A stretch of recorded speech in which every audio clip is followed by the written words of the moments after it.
C'était il y a 50 ans, le 28 août 1963, à Washington.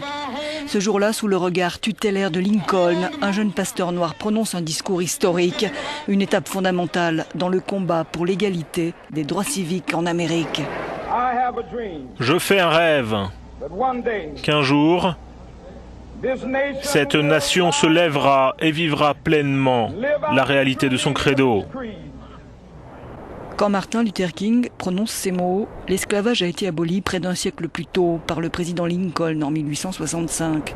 Mais en réalité, dans de nombreux États, les Noirs sont encore des citoyens de seconde zone. Le Ku Klux Klan fait régner un climat de terreur pour les populations noires et les lois raciales sont omniprésentes. Rien qu'ici à Washington, il n'y avait aucun restaurant dans cette partie de la ville où j'aurais pu aller manger, ni mes parents. Aucun hôtel dans cette partie de la ville n'aurait accepté les Afro-Américains. Aucun des hôpitaux n'aurait accepté des patients afro-américains. Il y avait un petit endroit de la ville où il y avait des banques et des magasins, et c'est seulement dans ces magasins-là que les Afro-Américains pouvaient essayer des vêtements. Mais la résistance à la ségrégation s'organise, notamment dans les églises baptistes. En 1955, dans l'Alabama, un État du Sud très divisé racialement, la militante des droits civiques, Rosa Parks, est arrêtée parce qu'elle a refusé de céder sa place à un passager blanc dans un bus de Montgomery. Encore inconnu, Martin Luther King lance alors une vaste campagne de boycott des bus. Elle durera 1 an. Rosa Parks devient une icône du mouvement. La Cour suprême casse les lois ségrégationnistes dans les bus de l'État. Le point de départ des actions non violentes initiées par Martin Luther King. Elles vont se multiplier. Marche, boycott des entreprises qui pratiquent la discrimination. En 1963, à Birmingham, une page se tourne. Au mois de mai de cette année-là, à Birmingham, en Alabama, le mouvement pour les droits civiques est devenu de plus en plus fort.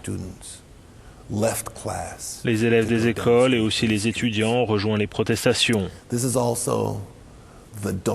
C'était aussi l'aube de la télévision, non seulement aux États-Unis, mais partout dans le monde. Et les images que les Américains ont vues, blancs, noirs, latinos, asiatiques, c'étaient celles d'adolescents frappés par la pression, des lances à incendie et de jeunes attaqués par des chiens policiers. Et cela a vraiment frappé la conscience de la nation. Une bataille a été gagnée à Birmingham. Et ce 28 août, c'est une marée humaine qui participe à la marche de Washington pour l'emploi et la liberté en soutien au président Kennedy, partisan de nouvelles lois civiques. Luther King n'a pas rêvé ce jour-là que JFK serait assassiné peu après. C'est Lyndon Johnson qui signera le Civil Rights Act en 1964. Le texte déclare illégale la discrimination reposant sur la race, la couleur, la religion, le sexe ou l'origine nationale. Mais le climat se radicalise, des émeutes raciales éclatent dans le pays. Martin Luther King est assassiné le 4 avril 1968 dans un hôtel de Memphis, Tennessee, par un ségrégationniste blanc. Le président Johnson déclare un jour de deuil national. Cela n'empêche pas la colère d'éclater, des émeutes raciales parcourent tout le pays, faisant de nombreux morts. Aujourd'hui, les victoires politiques obtenues par Martin Luther King sont inscrites dans l'histoire, mais pour certains, la lutte continue. Il s'agit d'un combat permanent.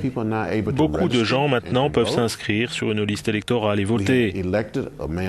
Nous avons élu un homme de couleur président des États-Unis d'Amérique. Et certains me demandent si l'élection de Barack Obama est la réalisation du rêve de Martin Luther King. Je réponds non, c'est juste un acompte. Nous n'y sommes pas encore. Trop de gens sont encore laissés sur le bord de la route. We shall overcome, chantait John Baez ce 28 août 1963 à Washington. 50 ans plus tard, le message de paix et d'égalité du pasteur assassiné est toujours aussi universel.